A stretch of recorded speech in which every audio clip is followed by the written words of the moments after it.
Welcome to DC.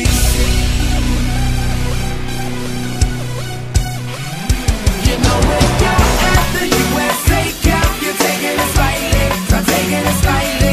Now how you gon' act, oh you gon' be right back. Well we gon' be right here, we gon' be right here. You know where you're at, the USA Cup. You're taking it slightly, I'm taking it slightly. Now how you gon' act, oh you gon' be right back. Well we gon' be right here, we gon' be right here. We ain't going nowhere. Welcome to DC. Chuck Brown, oh you don't know the sound? Well let me break it down. The G.O., the G.O., the M.A. and B.O. See though, we've been pumping crank since an embryo, really though. It's the city where the people hold the power, and you can see 9 dimes every half an hour. Well Luncheon and Joe is the lingo, and brothers rob, so ain't nobody rocking mink coats. Take you back to the man.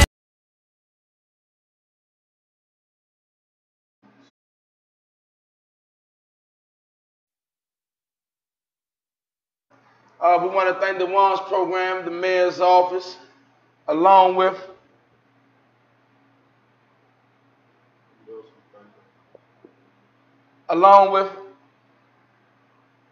oh man, the Pathways program. We got started off proper though, man. We got started off proper. We here with the same good men. I'm Keith. Big Swamp. Keith. Big Fox, more day, baby. We're gonna be coming to you on a few topics today, but first we're gonna kick it off with the weather. Oh yeah, man. You know the sunny outside, the sun out. Oh my God, it's sunny outside. It's yeah, about man. 90 degrees today, man. It's very humid today, man. It's a lot going on. So step out there, man. Drink you some water. Stay hydrated. Good Gatorade, all that, man. Take your girl out later on. It's supposed to cool down later on, man. So stay indoors and none if you ain't got no water. Yeah, no question. You gotta stay hydrated out here, man. We don't need nobody passing out off dehydration, and they saying that you was gone off something else like the synthetic or something. Let's get on that, man. I want to talk about. We got a lot of topics, man. Let's talk about these people that's anything out here, man. they anything, real talk. They anything. They anything. Man, listen. You out here smoking synthetic. It's 120 degrees out here, and you out here laying on the side of somebody's house, church, building, sidewalk, bench, parking lot, park. Yeah, you anything. I'm letting you know you anything, man. You killing yourself real fast. I always got to get my political piece, man. We can't let these people keep tricking us, though. These people came out with something that you could smoke to give you the effects of weed, but it don't come up in your urine. Yeah. How many of us on probation, in jail, coming home, all of us, what we like to do? We like to smoke weed. You know what I'm saying? That come across, so at the end of the day, they put that in, and look what it's doing to people.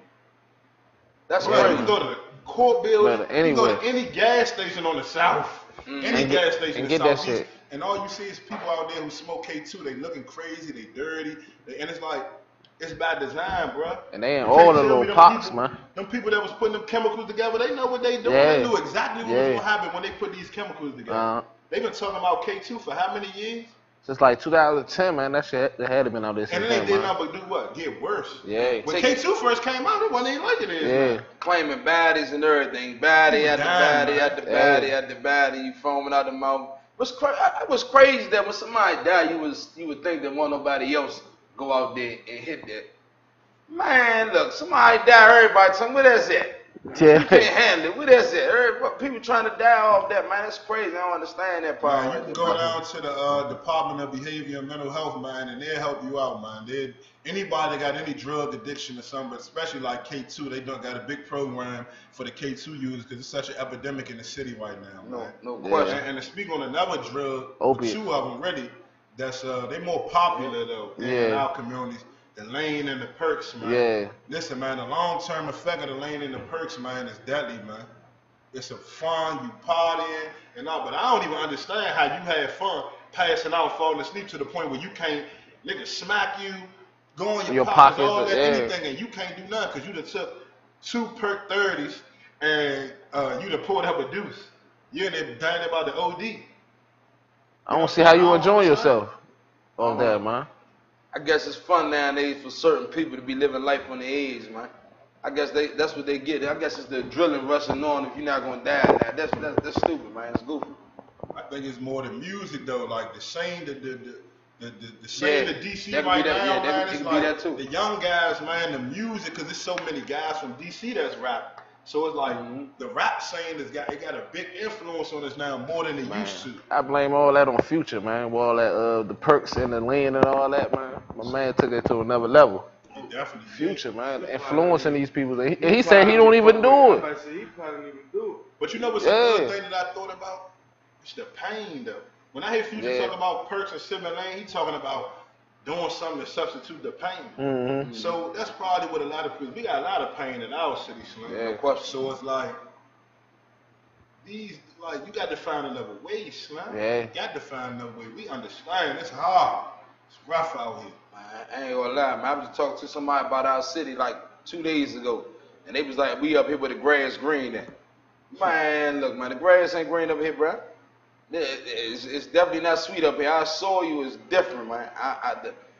We different, period. Our city different, period, man. There's no way around it. I'm gonna ask you, how many times y'all been to the White House?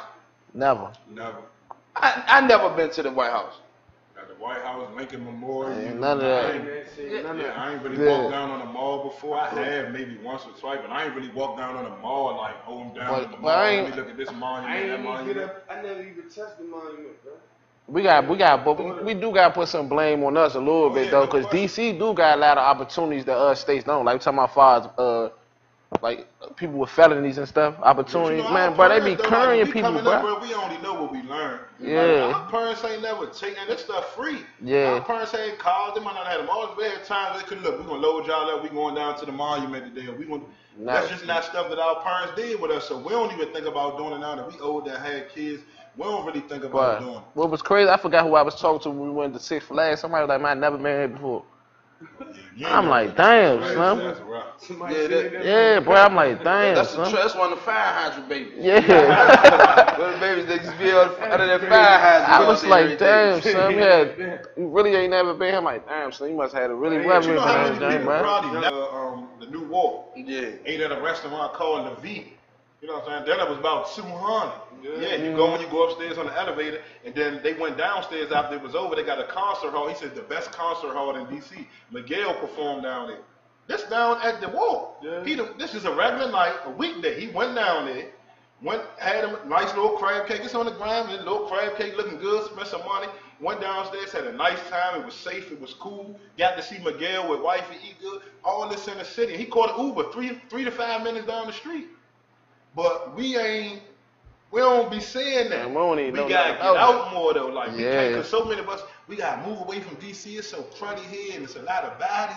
But it's like if we start taking the time, we ain't going to go to the go-go tonight. We gonna go to the V. We gonna go spend some money, eat some crab cake, live good. They might have a concert down there. It might not necessarily be Miguel, but you might want to take your lady. We all take our ladies, start doing stuff different. Our mind, we gonna start thinking different. Cause think about it, we spending more than 200 in the club. Like you paying 150 for a bottle of Mo and all that, 200 for a bottle of Mo. 40, 50 in the cut line. Yeah. Then you buying a bottle. You could have took your girl out, had a nice night, went down there somewhere. You know what I'm saying? And really experience what DC got going on. So we just like gotta. And we gotta influence our other people, man. We gotta influence our friends and our comrades, man. Hey, bro, I want to talk about this dude that just said he lifted. Stop well. Man, Mo. That's crazy. He said he left the truth. What he say? We got a discrepancy, man. We got a discrepancy. Yeah, we got to get over him. We gonna do the Stop Weller segment earlier. We got to get it, bro. Hold on. First of all, let me get this out. Let me put a disclaimer out first. We love everybody in the city doing anything positive. We root for you, encourage you, motivate you. No question. But we got to talk about this. The good brother, I ain't gonna say you did or you didn't. It's very unlikely, in my opinion. But me and the good brother are gonna discuss it. The brother Mike D'Angelo, man, do a lot of good things in the community. We big you up, brother. But I don't know if you misspoke on your IG earlier when you said you lifted the truck. You flipped it back over after it flipped. And then snatched the lady out. And put her on the side. And put her on the side. Man, brother, listen. In times when your brain, when adrenaline rushing, hey, I've seen people do some amazing things. Yeah. But flip a truck over. Why the lady in the gym? and then snatch her out. She like 215, 230. And then you right there just recording like you ain't break a sweat or nothing. Yeah, you asking everybody else if they alright.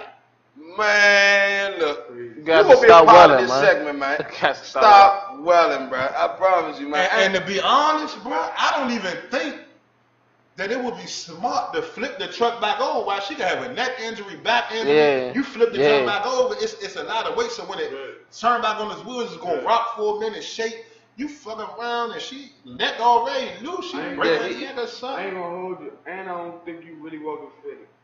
Oh, they call it I don't know about the fit, man. I don't think you walking fitted. I don't know. He had the good man AI ab. He was out fit. He talked to the good man AI ab. I know he a good But dude. he probably rolled out there though. But the walking, I don't. You think he welling though? He back already? He been back. He been did that. He said he walked. I mean, I don't really Did he know. record himself on live walking all the way out there? I don't think he recorded every step of the way. I don't think he recorded. It was I think like, he hey, hopped off. I'm here now. It was some police dudes out there. He was talking to them. They like, yeah, we appreciate what you're doing. Boom. Then it went off. Then he come back. He was somewhere else with a lady talking. It wasn't. I didn't see it documented every step. We gotta of the Google way. some facts, how many days and stuff it take to do that and come back. Bro, you gotta walk. If you walking, Did he walk back too? I don't know if he walked. You gotta see the picture when he got. Was he clean when he got there? He looked like he took a shower or something. Yeah, he get there. He took his shoes off, showed the blisters on his feet. I mean, that was a- Them jokes probably been like that. Them jokes on Hammer Time. I'm saying. Yeah, he got there, took the socks off, shoes off, showed the blisters on the I bottom. mean, look, we ain't trying, we ain't do to come here to bad We with ain't your coming brother to though. ask you, doing Mike. next to him, but We just trying to get an understanding of everything going on in the This is city. Big Facts guy. Radio station. It's so Big we Facts just Radio. No question. A lot of people been Yeah. calling into us, telling us, man, this is something we needed to bring up. So we did this for the people. This wasn't us, bro. The people need to know this station right here, man. It's You all need Big stay Facts, on your man. toes. I'm telling you. Yeah, no because question. we gonna get all over you if you out there welling, man. I'm letting you know. This is a real station for the community, from the community. We ain't about to do that, man. We not about to do that, bro. It's not adding up. You might have walked, but as far as flipping trucks and all that, bro, and lifting ambulance and bench pressing 5 trucks and all that, that ain't gonna work. That ain't gonna work, bro. Stop welling. That's what we need to do. Yeah, we need to stop welling. Yeah, we gonna get you up here too, bro. Yeah, we coming back every day, Dre too. Every day, Trey will be on the panel, ladies. She got some good words for y'all. No question. And sleep again in bed. That's what we gonna do. We gonna have love advice after the commercial from my man Dre Day, the love doctor, man. That's what we gonna do. We gonna have some love advice, man. No, we gotta do it like that every day, Dre, for real, cause it's real, man. This radio station just the foundation of what we trying to do, and that's change the community, man. For real. At the end of the day, we laugh and joke, man. I tip my hat to the dude. We really lift that truck. That's what's up. You save that lady, man. That's what's up. We need more people like no you out question, here, man. If that's Real talk, 100%, though. and see, I don't know if you saying he snatched the lady out and then a couple people helped you lift it back over. That's realistic. We can understand it. Yeah. But for you to lift a truck by yourself, bro, that's tough. And they went on commercial. You on commercial, right? Oh, man. Nah, bro, I was about to go in. Time, yeah, you got to talk.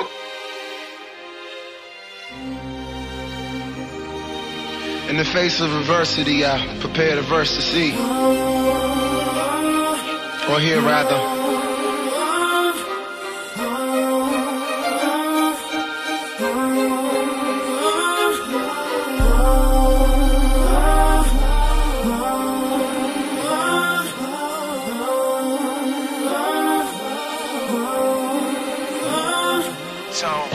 Destined to win, get respect where I live. My reflection contagious, I'm the messenger here. Making love to the streets, they be lusting for bread. They ain't sleeping until they know where they customer fed. When the city was chocolate, there was death in the air. All I'm hearing is AIDS, I ain't deaf in my ear.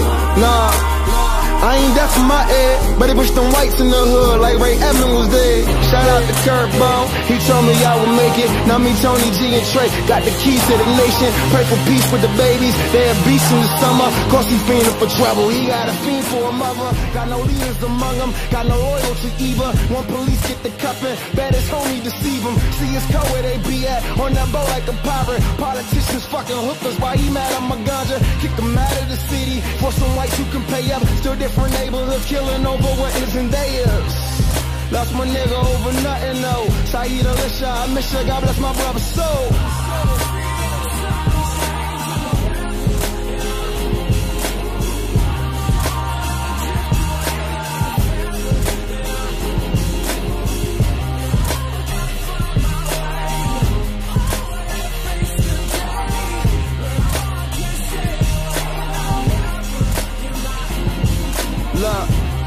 I lost my nigga over nothing, no. Saeed Alicia, I miss ya, God bless my brother's soul.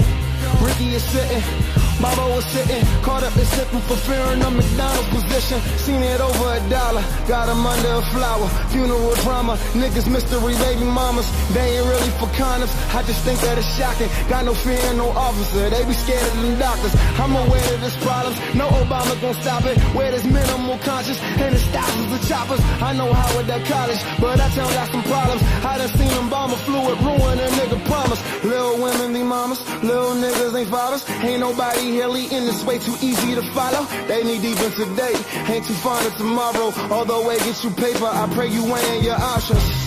This is so for my nigga, I'm hoping I am giving a hope to my nigga. We just soldiers, my nigga, don't know you, my nigga, but know you, my nigga. This is so for my nigga, hope that I am giving some hope to my nigga.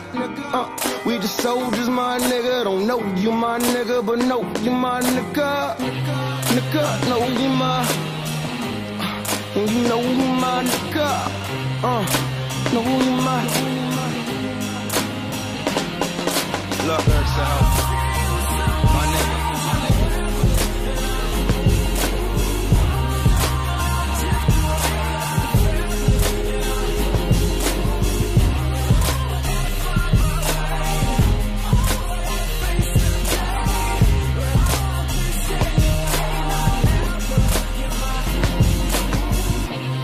A king's assassination is why most often fear the hell, so needless to say this leadership is not where the timid sail. I pray these words live and these gimmicks fail.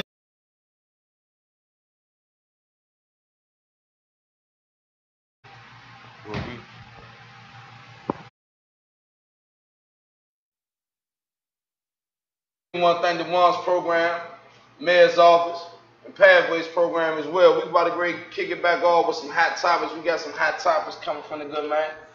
Yeah, man, we got the hot topics. We're going to bring it in about the NFL, man. You know, Tennessee Titans, they say we want to be the Super Bowl winning favorites to win the Super Bowl, man. Did you say we? Yeah, Titans. Come on, man. Yeah, hot topics, right? Hold on. We favor to win the Super Bowl this year. Out of the whole NFL. So, like, we're going to go ahead and say that, though, but you hear me, though.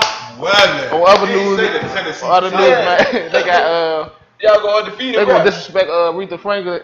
You already know that's that. We're gonna leave that alone right there. We're gonna leave that right there. Hey, but on the NFL though, man, like, what y'all think about the whole Nike and Colin? I was gonna bring that up. I was gonna bring that up, man. I was trying to get on. Then we got how y'all feel about that? They got Madonna doing a tribute for Aretha Franklin, though, man. I don't feel like Madonna should be doing a tribute for. Who authorizing this though? Like, which station is gonna be on? I think it was BET or something. I know, BET ain't going. See, don't nobody know who Madonna and Aretha relationship though. That's very true. They could be real tight though. They could have been real close friends for her to feel like she should be the perfect candidate for that. Man, they know daggone well. And if they was real close, she can get up there and speak. Yeah. She can't get up there and sing that soul like a Hold on. What she saying? She about to try to sing a song? Yeah, that's what she gonna do the tribute. She gonna sing it. Yeah. That's my issue. You can get up there and do the tribute. You can't get up there. Oh, hell no. You out of pocket, man. You out of pocket, man. You got Fantasia out there. You got Jennifer Hudson out there. You hear me? You got big dogs with big voices. Man, you gonna bring Madonna out of retirement and remix a remix like that, bro? They got Patty can remix. Yeah. Patty can do it, bro. Yeah. Patty can do it, bro. Yeah. She can real live do it. You can't have her up there doing that though, man. Not that Aretha, bro. I feel like it's gonna be another little. Yeah. Look, But yeah, man. No, real talk though, bro. Because you heard when they just did. Who was that? Fantasia that just did. Fantasia did one, yeah. Crushed it. Oh, she did one? Crushed it. And what was it? Jennifer Hudson? What was that at her funeral? Black Girls Rock Jump. Yeah, what was the other one? At the funeral. Yeah, it was the funeral. The funeral. Yeah. It was Fantasia and the other one was I forgot her name, man. It wasn't Jennifer Hudson? That she got. No, it wasn't Jennifer Hudson. It was I forgot her name. I mean, she definitely blew the doors off it too. She did what she did. But come on, Madonna. Yeah, trying man. to get Madonna to go out there. Shoot. Go ahead, man. So how y'all feel about Nike, man, and what they doing with Cap? That's a good thing though. But Nike getting a rack of backlash from that too though. People, fans out here burning all their Nike, storing it on Instagram and all that. Man, it's crazy. Nike sponsored. Big old new campaign. Yeah, Kaepernick. What do you say? Believe in something, but sacrificing everything. Believe in something, even if it means Sacrificing everything. Yeah. But this is what we gotta realize. Somebody made this point out to me. Basically, it's like black people are the biggest consumers in the world. We spend more money than anybody. We spend about $1 trillion. 1.2 trillion. They was talking about that. We spent 1.2 trillion. So how much you think Nike getting out of that? A whole lot. Yeah. So if you do something that appeals to the biggest consumers in the world, it's gonna do what? Make you more money. So you feel like they doing this for like a little publicity stunt to bring in that cash? Nike ain't never think that. It ain't no way Nike would have thought we gonna do this for Cap and we ain't gonna make no money out of it. Ain't no way they wouldn't have did it. Yeah. I don't care how much they stand up for this or whatever it is. Yeah. They ain't gonna never stand for a cause that ain't gonna be profitable. Yeah. I'm saying, what's the problem though with him? Because you know the NFL basically blackball Kaepernick. He got a collusion You lawsuit. sitting down and you kneeling for the flag. We ain't respecting that. Ain't nobody signing. You got bum, you know what I'm saying, that don't deserve to be on team getting signed. Hold on, bro. They didn't sign Kaepernick and nothing. Nobody, Kaepernick don't play for NFL. He got a collusion lawsuit against the NFL. Against the NFL right now. Right now. And he feel like they banned him. Everybody, all the owners got together like, look, we not gonna sign Cap. But it ain't just him though. That's the thing about it. See, people ain't talking about Erg Reed, the person that was dealing with Cap. He can't get signed. They did that because he kneeled when it went. For the national. It's feel like he disrespecting the national anthem.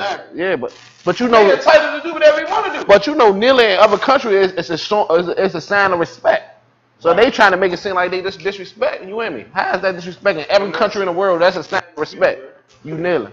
It's throwing me off. Bro. See, but what they did was they made it about him kneeling instead of about what he's kneeling about. He kneeling for police brutality, racism, and everything that's going on in the country, right?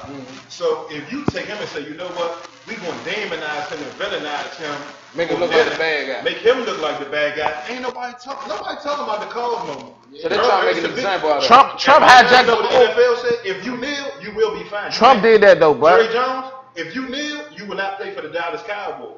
Yeah. That's what he told us. If you kneel, and who Cowboy fans in here, man? But how would you feel if I don't come out when the flag come out? I come out. That's the new rule. That's the new rule. You can sit in the locker room, but you can't come out. But Jerry said everybody got to come out. You got to come out and all. Yeah.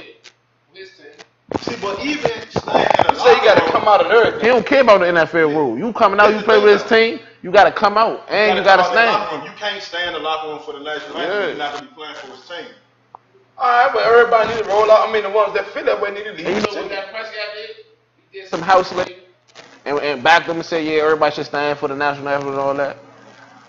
That Prescott? Yeah. This ain't one airtime. Yeah. He trying to get some airtime. The way I feel, man, it's a bad situation, man. Because Nike, and this the bad part. Nike just signed a new deal with the NFL to keep licensing all that stuff, making the jerseys, cleats, and doing all that stuff. So now it's like, what you gonna do? You got, two of your biggest campaigns. The NFL, where a lot of your money come from, and Cap supposed to be bringing you all this money. You on both sides. They on different sides though. So it's like who you sign with both. He get money from both. He signed with the money. See, he ain't got nothing to do with that. He gonna do it for both of them. Now, what it might do is force the NFL to make a tough decision. Because Nike backing Cap all the way. So either your fans gonna be like, look. So why they burning Nike shirts now? Nah, no, it's no. Because the dudes who don't, they feel like Cap disrespecting the NFL, And the national flag, and basically the army and all that. They feel like they're disrespecting You know them. how people get their racism and how people get hated. And like when I was locked up, there's a lot of dudes that hate DC. Instead of coming up and saying, I hate DC, man, them Bama Redskins, they some trash. Y'all quarterback a sucker. Y'all quarterback a sucker. What do him as a man got to do with him playing football? Oh, you know they really taking shots at the city. Hold on. If this is a free country, so they say. Yeah.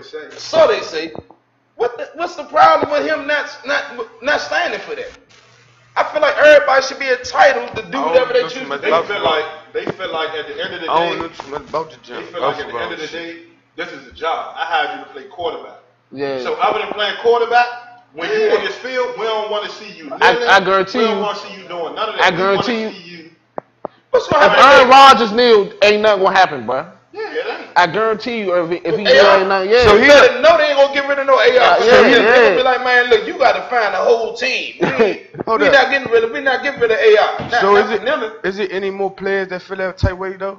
Like, Yeah, but it's a lot of people that know. A lot of people see Cap as just the first. biggest name, and he the one that kind of started it. And he's black. Yeah, Yeah. a lot of other ones that's black, they a lot of no-name players. So they don't really make a big difference on the team. A team can do without you. Cap just the face. Well, he was kneeling for a couple games before they even noticed him, I'm though. about to say it was a couple of them kneeling with Marshawn Lynch never right? stood for the national anthem. He always stepped for the national his whole career. Them low-name players, Yeah. they got cut and all that. Nobody ever heard nothing about them for real because they such low-name players. Nobody really know them. Yeah, but man, this it's crazy, man. It's crazy. Big man. thing going on with the NFL right now. What's gonna happen if you get a Muslim football player out there, a Muslim football player, and you want him to sing Kirk Franklin with you, but he's saying I'm not singing it? What's gonna happen if you get a Muslim football player that say it's not in my religion? You could get not even a Muslim football player. You get a Jewish football player. It's a lot of them. That's what I'm NFL. saying. Yeah, but how you gonna feel if they feel like they not trying to do anything that's against their religion or against what they stand for as a man? And guess what's the crazy thing though? Jerry Jones, he was at the national anthem. He had his hat on. He wouldn't take his hat off. You know that's disrespecting the flag. But what does the flag consist of? Everybody saying the same flag, man. This flag been disrespecting black people for 500 years. Yeah, that's the point. About, you want us to stand up and acknowledge the same flag? Sharif Abdul-Rahim, man. In like the early 90s, Muslim guy was in the NBA, and they wanted him to cross his heart. And you know, he wouldn't do it. He was giving salat during the warm months. And they told him he couldn't do that. Told him he couldn't get salat during the warm months. At that time, you know, you make salat 5 times a day. If it fall on that time to do that, then they got to understand that. See, they not trying to flex around. They felt like religion don't have no place in sports. But see, this is the only point they got though. Politics, but the Seahawks owner just donated over $100,000 to the Republicans for them to keep the house, keep the majority in the house. But you telling me that this don't have nothing to do with that? But if Trump pushing a certain agenda, and if Cap Miller is against that agenda or what's going on, then the Seahawks owner, if you donate to the Republicans, you let them know where you stand. He did that. I ain't know that. He owned the Portland Trailblazers too, though. Yeah, he owned the Trailblazers. This is something real. You got a lot of different states, a lot of different countries backing away from the United States. Look at it. The UN is looking crazy at us. United Nations is completely different. But what I'm saying is that at the end of the day, when you got certain people that's going out there doing certain things and they not siding with you, okay, that's on the government. The United States doing that. The president and all of them coming up with this decision. People going to go fight wars that's not really concerning other countries doing badly harm to us. They go out there fighting wars with an ulterior motive, with a hidden agenda. We're going out there trying to destroy this right here because we're trying to take over this right here. We need this oil right here. We need these diamonds right here. We heard y'all got gold down there. Man, we targeting these different countries because they not bowed down to the United States. We've been bullies for years. That's my biggest thing. And at the end of the day, I love the United States, but the one thing the United States only understand is violence when it comes to different countries, bro.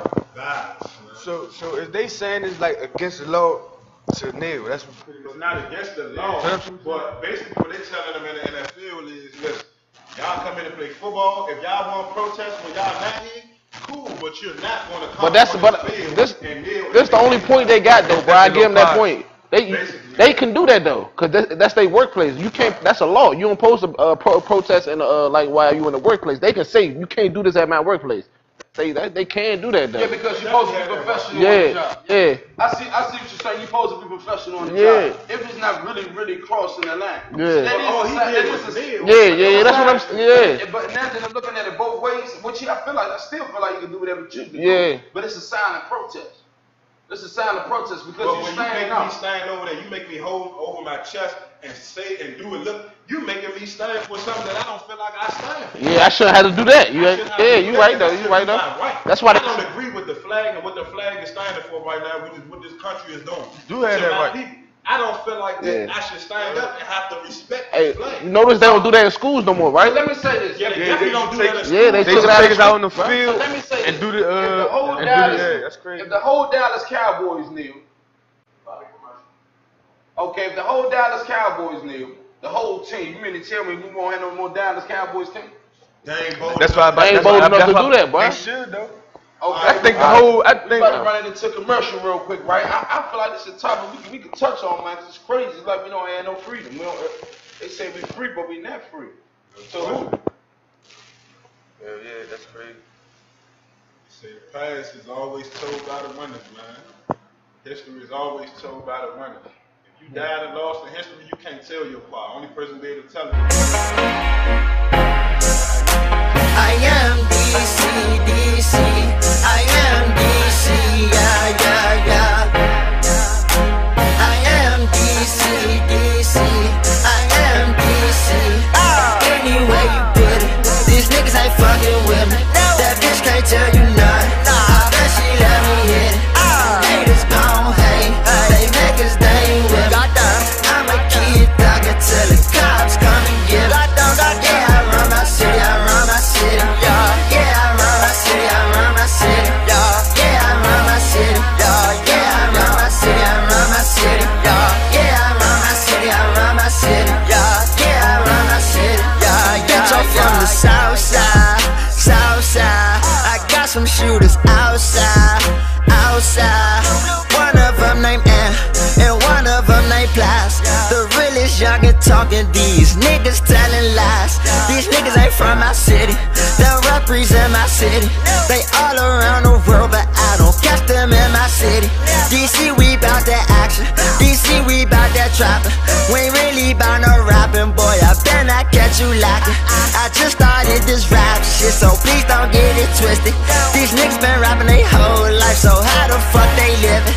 And y'all supporting anything, I just don't fucking get it. My shooters the real wizards, you niggas is mystics. Anyway you put it, these niggas ain't fucking with me. That bitch can't tell you nothing. I bet she let me hit it. Haters gon' hate, they make us dang with me. I'ma keep thuggin' till the cops come and get me. Yeah, I run my city. I run my city. Yeah, I run my city. I run my city. Yeah, I run my city. Yeah, I run my city. I run my city. Yeah, I run my city. I run my city. Yeah, I run my city. I don't fucking sneak this, generally speaking. Ask me, have I heard of who? I don't speak no English. Niggas thinking they can come here, y'all the fucking reason. Niggas shot at Killer Kane when it was killer season. Niggas don't dress like they from here. Niggas don't act like they from here. They don't got swag like they from here. They don't got bag like they from here. And they might be from the hood, but they ain't been out here. Fears only on my ass, cause I'm really out here. I be in the hood all day. I put on for Section 8ers. You niggas ain't putting on, so don't ask me for no favors. I'm not your favorite rapper, I just wanna motivate you. I am DC, yeah, hello to my haters. These niggas ain't fucking with me. That bitch can't tell you nothing. I bet she let me hit it. Haters gon' hate, they make us dang with me. I'ma keep thuggin' till the cops come and get me. Yeah, I run my city. I run my city. Yeah, I run my city. I run my city. Yeah, I run my city. Yeah, I run my city. I run my city. Yeah, I run my city. I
niggas outside, outside.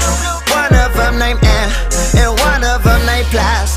The realest young and talking, these niggas telling lies. These niggas ain't from my city, they represent my city. They all around the world, but I don't catch them in my city. DC, we bout that action, DC, we bout that trapping. We ain't really bout no rapping, boy, I bet I catch you lacking. I just started this rap shit, so please don't get it twisted. These niggas been rapping their whole life, so how the fuck they living? And y'all supporting anything, I just don't fucking get it. My shooters the real wizards, you niggas is mistakes. Anywhere you put it, these niggas ain't fucking with me. That bitch can't tell you nothing, I bet she let me hit it. Haters gon' hate, they make us, they ain't with me. I'ma keep thugging till the cops come and get it. Yeah, I run my city, I run my city. Yeah, I run my city, I run my city. Yeah, I run my city. Yeah, I run my city, I run my city. Yeah, I run my city, I run my city. Yeah, I run my city. I don't fucking sneak this, generally speaking. Ask me, have I heard of who? I don't speak no English. Niggas thinking they can come here, y'all the fucking reason. Niggas shot at Killer Kane when it was killer season. Niggas don't dress like they from here, niggas don't act like they from here. They don't got swag like they from here, they don't got bag like they from here. And they might be from the hood, but they ain't been out here. Fears only on my ass, cause I'm really out here. I be in the hood all day, I put on for Section 8ers. You niggas ain't putting on, so don't ask me for no favors. I'm not your favorite rapper, I just wanna motivate you. I am DC, yeah, hello to my haters. These niggas ain't fucking with me, that bitch can't tell you nothing, I bet she let me hit it. Haters gon' hate, they make us, they ain't with me. I'ma keep thugging till the cops come and get it. Yeah, I run my city, I run my city. Yeah, I run my city, I run my city. Yeah, I run my city. Yeah, I run my city, I run my city. Yeah, I run my city, I run my city. Yeah, I run my city. 1 2 1 2. Oh, we about to go in. We about to go in. I'm trying to bash your table. That's crazy. 3, 2, welcome back, y'all. Okay, welcome back. This is Big Facts Radio. We want to thank the Ones program, Pathways program, Mayor's office as well. We got a few interviews. We are some very important people, good people, good men. First, we'll allow them to introduce themselves. First, we'll let them introduce themselves. Hey, my name is Dawson Roman. I work with the Ones Agency, and I deal with the prevention violent perspective of the program. Okay. My name is Brother Abudul-Kaieem Muhammad. Most people know me as Brother Kareem of Brothers Huddle, co-founder of Brothers Huddle. We do conflict resolution, violence interruption, mentoring, retreats, whatever we can do to help empower our young brothers and sisters in the community. Okay, that's we'd definitely like to hear more about that. We will get to you. Brother Dawson, you feel like going into a little more about what it is you do in the program, your background, how you came up, and what led you to this position? Well, sure, brother. I grew up in the area of 7S, Florida Park, 5th and Warner, 5th and No area, and I came up in violence back in the late 80s, early 90s. Brother had done some stint of time in incarceration. When I came home, I was able to rebound and do stuff positive. I had to make my circle small. I had to cut out a lot of friends. That being said, I played semi-pro here in the city, in Virginia, in Maryland. I had a stint with playing professional football overseas. And then when I came back, I went to school and I started doing initiative program, working with Department of Youth Rehabilitation Service, working with people with mental health issues, trying to get things back in order in the community. Then I had an opportunity to work with this agent, with the Ones, and my role with the Ones agency was pretty much dealing with trying to resolve conflicts at the end of the day. So that's pretty much, my background, resolving conflicts and, trying to get guys and women, young adults and teenagers, you know, to get them to do a better path, making better decisions out of life. That's all right, man. We got a good brother, man. Been on both sides of life. He done played football overseas. And he done been incarcerated, man. And now he right here helping the city and helping guys, you know, resolve conflicts, stop the killings, get people back on track, man, getting jobs. We really appreciate you, bro. Yeah, Appreciate it, I man. want to ask you, right? 'Cause Sure. a lot of people don't understand how hard it is to really resolve conflicts. How hard is it, to, you know, that? Because I know, first of all, how often did you have conflicts that you had to resolve? It varies, you know, and at the same token, you know, it depends, man. Like I said, the street talks. So therefore, if you're a street person, you have that street mentality, you know what time it is. 'Cause people, I always get calls or people always sending me texts or something happening in certain neighborhoods, and a lot of time I can go to that neighborhood, deal with the guys, you know, relate to the guys, man, see what's going on, and for the most part, I can iron out a lot of issues. But then there's some issues that you just can't iron out, right? Yeah, you're right. So therefore, you know, and it's a thing that I tap out. I call tap out. If I can't handle it, then I pass it on to somebody else who may can handle it. I don't want to stress the situation if, you know, somebody not feeling me or feeling with the words that I'm coming from, trying to get them to do things in a positive way, so they eliminate a lot of foolishness, because that's what's going on, a lot of foolishness in the community. Basically. So that's definitely a hard job. You try to get somebody that's steamed up, you know, that feels some type of way. You know, they probably still ready to do whatever it is that they had intentions of doing. Yeah. You know what I'm saying? For you to talk to somebody that they up here, you know what I'm Absolutely, saying? They absolutely. Up here, it's kind of hard to bring them back Bring down. yeah, absolutely. Keith, man, one thing I noticed, man, just coming up through life, I did 5 years, my little incarceration time is, it always, like, when you see guys that get to like your age or to a certain point, that's when, I mean, I know it clicked before you, but most guys is like, that's when it clicked. We gotta get there before that point. We can't wait till we did time in prison, or we done got shot 5 times, or our mother got killed because of something we did in the streets, to realize the streets not for us, or the streets not conducive to what we really trying to do with our lives. Like, you know what I'm saying? I know a lot of times it's forced upon us, or we feel like it's forced. We don't have many options. But reach out, brothers. One thing I learned from being in this program is there's people out here that'll help you.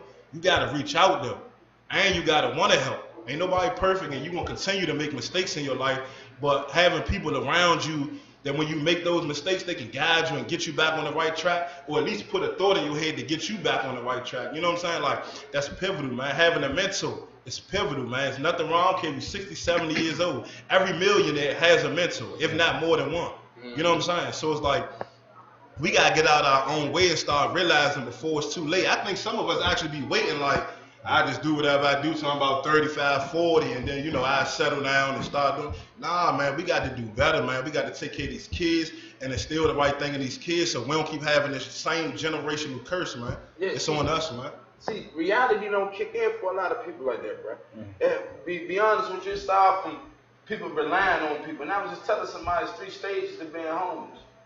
And they didn't understand what I was saying. This was like yesterday, I was telling a female, there's a woman, there's 3 stages of being homeless. How I feel the first stage is when you start asking people for stuff, but you still have things that you can say that's yours. You still have property. You still in a position to say that this is mine. The second stage is when you start asking people for stuff, but you're in the process of losing your own. You know what I'm saying? When you really about to lose your own, when what you have and what you can consider to be yours is in jeopardy. And then when you just become flat out reliant, when you just flat out relying on other people and people around you, then yeah, I feel like you definitely a homeless individual. You taking a step to being homeless, towards being homeless. These people out here sitting on these stain benches, laying up on the ground and laying out there in the pox and all that. These people out here, they're homeless because they're scared of reality. So what they do is they drinking or they smoking, they find something to cope with reality, escape reality. When they high come back down, they still dealing with the situation. See, some people are scared to face the music. If you face the music, you might be some type of rhythm you can ride to, you can dance to, but a lot of people are scared of it. You know what I'm saying? They find themselves running away from what can be the solution to their problem. They're scared of reality, man, and then they find themselves being homeless. So I really don't blame nobody else for somebody being homeless. I blame myself, because that's one of my fears. You know what I'm saying? Being homeless, dying from a disease that, you know, I can't do it. You know what I'm saying? So being homeless, I really be talking about this. I can go into detail about it a lot, but I feel like a lot of people put themselves in their situation of being homeless. You know what I'm saying? It's always ways, man. But I'm gonna get down to it and get it to Because I want to make. I just want to add to what you said. I challenge every young person, every young adult, if you're a teenager or you're at that crossroad, I challenge everybody. The first conflict starts with yourself. Conflict resolution starts with self. The reason why I say that, because every young man, every young woman, every adult knows right from wrong, truth be told. And when I say right from wrong, if you know you have children and you're not producing as a man, you know there's a problem that you have to resolve. So conflict resolution comes on many different levels, but I start with self first, because what we're saying is a macrocosm of the microcosm. The microcosm is that people are not dealing with themselves in a proper manner. And one of the things I see with young folks is we don't have a fear of death, but we got a fear of living. So I asked a young brother, do you got a bank account? Nah, bro, I ain't got a bank account. Do you have a driver's license? No, I ain't got no driver's license. These are simple things that you need to be a successful individual. So what I'm finding, what I'm seeing in the streets is, I think young people fear the greatness of themselves. So it's easy for me to tune out the greatness of myself. I see greatness, I'm smart, but I don't want my man to know I'm smart. I don't want my peers to know I'm smart. So we fear our greatness within ourselves. So that's the first conflict, getting over your fears. And when you can get over your fears and be a leader and say, look, I need to do this for myself. I be having opportunities for young people to get employment or training. Hey, you know, I asked a young brother, man, I got this opportunity for you, man. What you gonna do with it? But let me get back to you. Let me holler my mans now. Sure. And I'm saying, look, man, your mans now ain't gonna take care of your children. They ain't gonna take care of your family. Yeah, and if they do, they deserve to be the man of your family. Yeah, so these are some of the things I talk to these young men, these young people about. So I would say the first conflict of conflict resolution starts with You don't know how hard that touched me, man, because we just had a little competition and, you know what I'm saying, I won first place, but I was so proud of myself because I always felt like I had the ability to do things and to do certain things, but I ain't never really took the time out to work on myself and focus on myself enough to actually do it. Like, yeah, I know I can do it. I feel like I can do it. But then when it comes time to put the work in, I'd be a little apprehensive. What if it don't work out? Or what if it don't come out the way I want to? What if people don't receive it the way I want? What if I get backlash? So a lot of times, I ain't doing it. You know what I'm saying? This stuff I really that's the natural talent. That's the natural challenge to greatness. And because you have to be uncomfortable. And when there's an uncomfortable situation, when you're going outside of your comfort zone or what you used to doing or what you know, sometimes you got to step out on that. And that takes faith. And a lot of people want to be afraid to take that first step. And it goes back to pretty much, to sum it all up, is like most of our culture is scared of change. Exactly. And in order to survive in this world, in this day, in this time and age, you have to change. You can't no longer do what you used to do. But a lot of things, what change comes from the surrounding, drugs, mental health, and people not caring. So when you put all that in the equation, then you're going to have the problem with the community because people don't want to make that extra step, or you don't want to eliminate your circle. I had to eliminate my circle because the people that I hung around, right, they all hustled, they all robbed, they all stole stuff, they all shot people, whatever the case that they did in the community. And I became that circle. But then I know when I start filling off that circle, start going back into work, guy like, man, get off the block, man, you don't even belong around, you don't do this no more. You know, and I respect that. And that was an wake-up call for me. So I had to make that change. So until we learn how to make that change, and not only not making that change, you got to pray, man. A lot of us don't pray. That's right. I don't care what religion you practice, you have to have prayer, man. You have to have a God, man, to you know, look up to, because we all, at the end of the day, look up to Almighty One. Bring some type of stability into your life. Another thing I noticed with the youngest is the parents. I got you, Big Keith. The parents, like, the way I was parented is totally different. I'm only 29. So this all happened in a short amount of time. Like, the level of parenting, like, I see kids outside that don't even go home. 14, 15, spending night in trap house. They ain't selling drugs. They have nothing invested in what's going on outside. They just out there. And it's like, I'm trying to figure out, like, How's your parents not looking? It was never a time I could be 14 or 15 and literally not come home, and my mother not be with 911 missing persons or putting them around the way looking for me. Like going to school, like it's just a whole lot that kids get away with these days. That, you know what I'm saying, it wasn't happening back in the day. And a lot of times we thought our parents were being strict or they were being mean. But now when we get older, we see, and now you see like kids standing outside with their parents. They smoking. The parents on the block with them smoking, or the parents pull up to come buy weed from the kids and stuff like that, like from your own child. And even though a lot of times parents knew what their kids was doing, they never approved of it, and they never let their kids think that they approved of it, or definitely didn't indulge with them. That was rare to see back in the day, especially so publicly now. Right. You see Instagram and stuff, you know, your mother might be in the club with you. You know what I'm saying? Like, it's just a lot. And I think the kids, they feel like a lot of the things that they doing is right or not so wrong because their mother allows it. Their mother said it's cool. Their mother was doing it or father. You know what I'm saying? So it's like that plays a big role in a lot of the things that go on. Because if I don't got to go to school and I can stand outside and hustle at 16 and I'm making money, $1,000 a day or something, I come in the house 3 in the morning, mine tripping. I bring a girl in here, she ain't tripping, give her a couple of dollars, she on my way. At that age, I don't know enough to really know everything I'm gonna need in life. That's what you here for. So if you're not giving it to me and I'm out there on my own, yeah, I want the money. And that's how it usually happens. See, it's crazy because our parents and their parents, you got to think the passion for living and the pain for what we've been through to live was much more stronger when it was passed down. So now it's passed down to now it's babies having babies.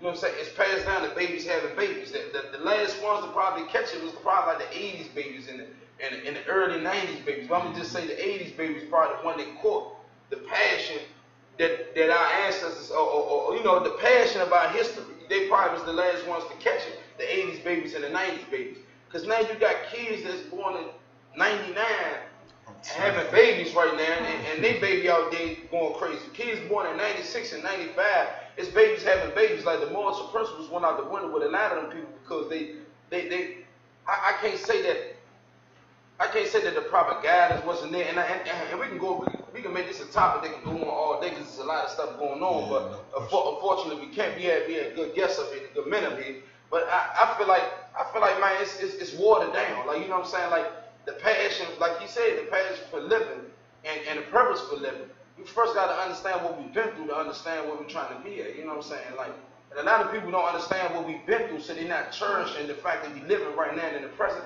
to be able to figure out what they're trying to be at in the future. You know what I'm saying? So a lot of people you got to think about our past and understand how blessed we are to be in the position we're in now. But I wanted to go more into detail with brother Abudul-Kaieem Muhammad, right, about this Brothers Huddle co-founder. By you being the co-founder, I want to know what is this more about? If you don't mind going into detail about this Brothers Huddle. Yes, sir. So I would say the inspiration, you know, God is a master motivator. I don't care what you choose to call him. He's a master motivator. It was something in my heart that I always wanted to give back and do for my community because I grew up in what they call Chopper City today on Green Street, and I seen the things that have devolved in my community. And it hit home for me because I used to be out in the street and I was engaged in that activity.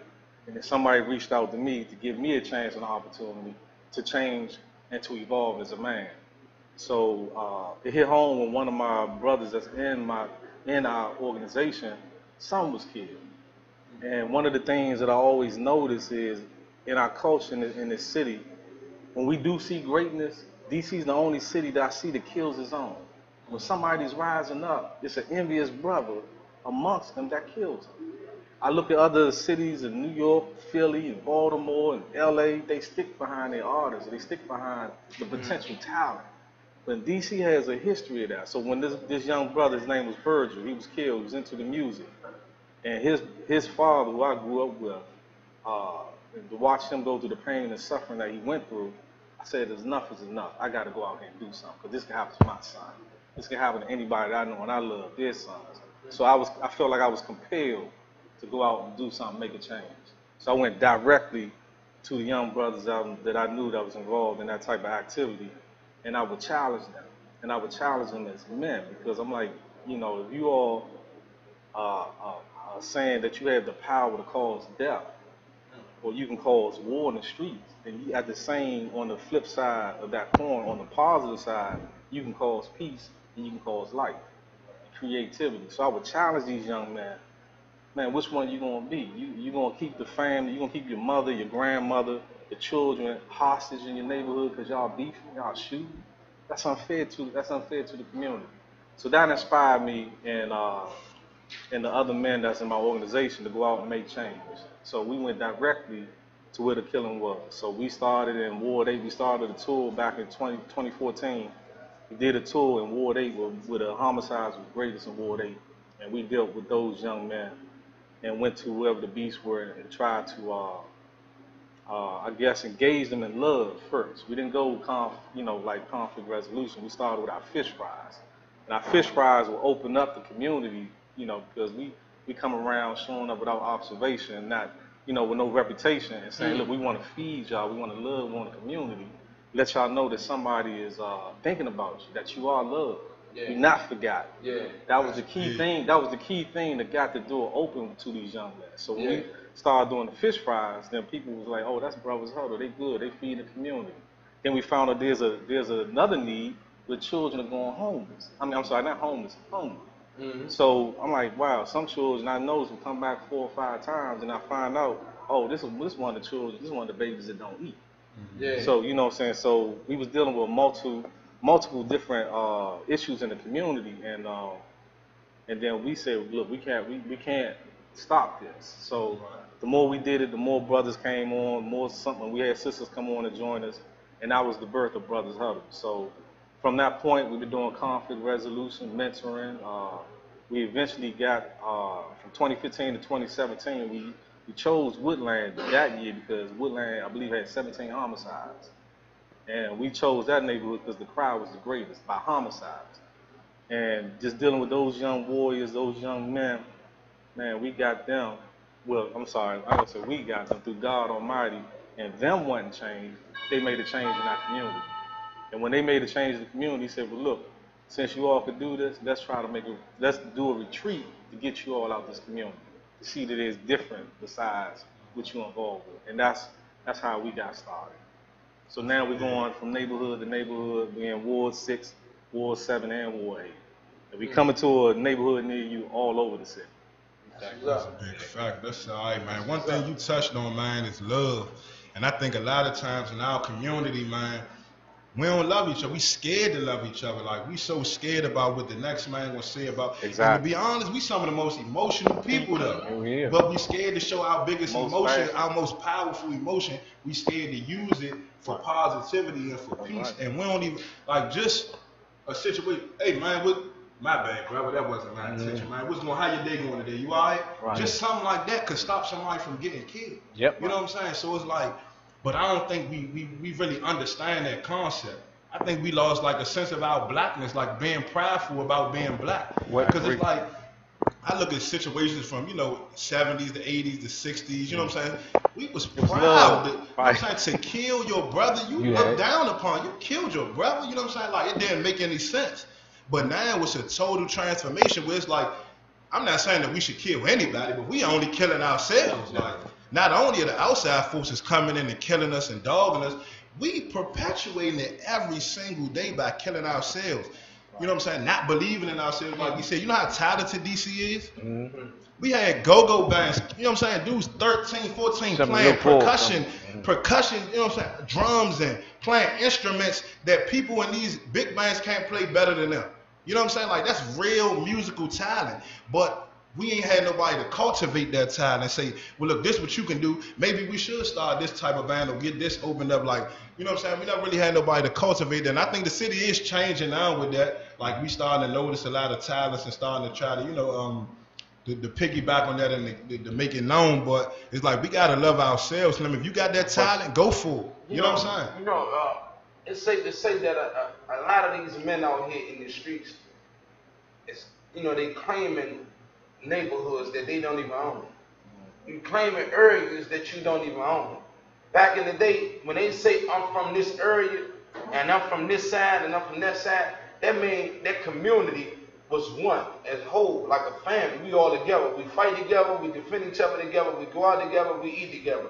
used to be able to walk and knock on the door and get eggs from here, and they come back and knock on your door, get some sugar for the Kool-Aid, and it was open. It was open all day. People used to walk around with no socks on, no shoes on sometimes.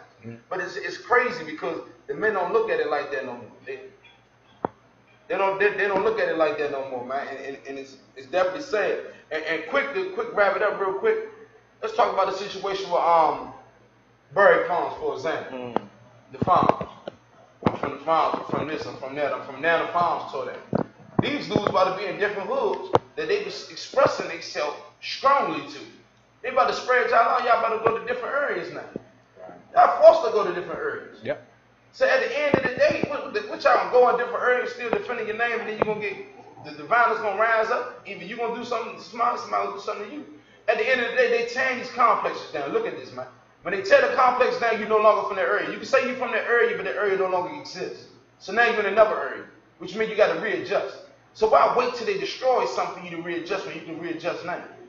I don't know, it's just something that people need to take into consideration, man. I looked at some not too long ago, speaking on that. When I think about like 30th Street, that's my neighborhood I be, you know. Yeah. If you take, like, we travel all the time, and we have just amount of fun as we have out of town that we have on 30th Street. So when I say that, to say, if you take away 30th Street, if we really love each other, if we really brothers like we say we are, we really men like we say we are, you could take 30th Street away and ball it up and put us in Alaska, and we're going to be the same dudes and be the same family. But a lot of people claim a neighborhood for protection. They claim a neighborhood because it's pumping around here now, and I'm going to get some money. It's a rack of bras around here. Or this dude from this neighborhood, he big now, so I'm going to come get some clout off of this. So the whole community thing, like you were saying, is totally lost. People coming and claiming these neighborhoods and doing different things, and they're not willing to invest into the communities like they did back in the day. Yeah, I was about to say, be honest with you, bro, and touch on that topic, because they dropped some jewels on us, right? They touched on that topic. My mind was, when you said, when y'all was just talking about the love, and I was piggybacking off the love. See, this is my thing, right? If you're secluding yourself to a neighborhood, that means you're secluding your way of thinking. Yep. You're secluding it, period. If you don't get outside the hood, how can you expand your way of thinking? If you don't move outside the area, how can you expand your goals, your dreams? See, you limiting yourself by staying secluded in that silhouette right there that you call your hood, your neighborhood, when it's bigger than that. You wonder why you go out and you have more fun in Florida, you have more fun in Miami. It could be the same way if you go out and go uptown. You're going to have more fun because it's something new, it's something different. You be able to utilize your mind differently because you're seeing other different things that's going to make you expand your way of thinking. See, you sit right here talking about, I'm going to go get me a regular dead pot water. When you go outside the area, you see they got Fiji out there. Fiji's actually better. So now you bring a Fiji back to the neighborhood, and the whole neighborhood drink a Fiji, but they don't choose to go out and see how you even discovered that Fiji was even better than dead pot. Sometimes people, if you want to love, to tell people, man, when you leave out, come back and tell them your experience from leaving outside the hood. That maybe you could probably persuade them to leaving out. Because leaving outside your area, you start to become social. It builds your socializing skills. You start talking to people more better, interacting with people more better. Instead of just feeling like you're limited to just the people in your neighborhood. Because if somebody come and talk to you and you talking professionally to them, they wouldn't know how to talk back to you because they're not familiar with them. They don't step outside that area. I definitely agree, I, man. I agree with both of y'all, right? Because I know I grew up in Northwest, and what we done the last several years, like Fifth and O, Fifth and Warner, it changed. 69, 7 changed. And what I noticed that we still have block party. So that neighborhood still there. A lot of people got older, a lot of people, you know, with different canes and crutches, but we always go back to home because that's going to always be our home. And every year, Fifth and Warner, Fifth and O always throw a block party. So that's still there. And I think that for some of the communities in our neighborhood, which is pretty much, it is what it is, it's gone. But I think that we need to bring that back to a lot of the other communities around it because the Northwest doing it, while Southeast and Northeast and Southwest not doing it. You know what was big for me? My father did 12 and a half years, right? So, you know, it's safe to say when he came home, I didn't really know him. He came home, I was about 15. I didn't really know him. And when he came home and I started to be around, I'm just like him. So now I had like a sense of belonging. And I think that's where a lot of the hood thing came from because you belong. Like it's just your mother and your brothers where you see your other family when you see them. But when my father came home, it made me now when I have children, Right. I want to name them my last name. That's my father's last name. I want to carry on that Carry legacy. that you do. But before I really met my father, that wasn't a thing to me. Because I don't know my You didn't have great-grandfather, nobody. my grand, you know what I'm saying? I didn't know none of these people on my father's side of the family for real, as far as like where his last name comes from. Mm-hmm. So it's like, it wasn't prideful to me. I ain't had no pride in my name. And back in the day, everybody was known by their family name. Right. This is the Butlers, this is the Smiths, this is the Browns. You had a sense of belonging. Oh, we the Browns, we don't act like that. We don't be out in the street cutting up. Mom and them ain't having it. Oh, the Smiths, the Browns, your mother don't go for that. You ain't gonna do that because she ain't here and she came and checked you. So all that type of community and that belonging is been gone. So bringing the fathers back in the household for one is something we got to do because it gives you a belonging, it gives you pride. You know what I'm saying? Like, Absolutely. I wanted to be like my father. I didn't know what to be like them because I didn't know him. So when he came home and I noticed how similar we were, a lot of the things that I got teased about as young from my brothers and family, you know, it's out of good faith. I took pride in that and I embraced it because I'm being like my father. So it was a prideful thing, it was a belonging thing. So it's like, I think that's what being from my hood, how people go so hard, I'm from this hood, I love this hood. You don't have a family to really belong to. This is the only family you got. have. Right. And even though it might not even be what a typical family be, but this is the only type of family remnants that you've ever had. Right. You know what I'm saying? Some people really got it tough. No mother, no father, grandma raised them, grandma old. You know what I'm saying? You really on your own for real. And it's tough. So it's like, when you come outside and tell you, man, you look, messed up, Charlotte, look, I'm going to put you in a position to get you a couple of dollars. That's who you're going to be loyal to. By nature. That's just, you know what I'm saying? So it's like, it's a double-edged sword. Like, we gotta work both sides of it. You know what I'm saying? We can't get you stuck in this community, but we got to get you involved in your community enough to where you doing positive things to bring about change. And then we can start moving around and doing. All right, well, we another day on Big Facts, man. Big Facts Radio. I tell you, man, it's something else, man. It's gonna it can only get realer and realer, man. We never gonna bring nobody up here that's not gonna speak facts, speak the truth, and speak passionate from their heart, how they really feel about situations. We want to thank again Brother Abdul Muhammad, the co-founder of the Brothers Huddle. We appreciate that, man. We definitely appreciate that. Glad for y'all having me. We want to thank our good old time right here, My man. Pathways, man, leading the way for us, man. Appreciate y'all Paving the bringing way me, for brother. us, man. Appreciate y'all bringing We me. definitely appreciate y'all coming out, man. You know, and if we can, if we able to see, you know, in the hood, both of y'all in the hood, because y'all definitely out here for good reasons, and different neighborhoods for good reasons. If we see y'all out there, man, we definitely won't come out. If anybody see them out there, definitely come out. It's about what you've been through. I know this shit hard. Don't get it regardless, cause that's what men do. I done been through this shit that fuck up niggas mental. The break you his haters for sin too. But how you gon' quit when the rent due? I always had it hard, right now shit the hardest. But my rent due regardless is due regardless.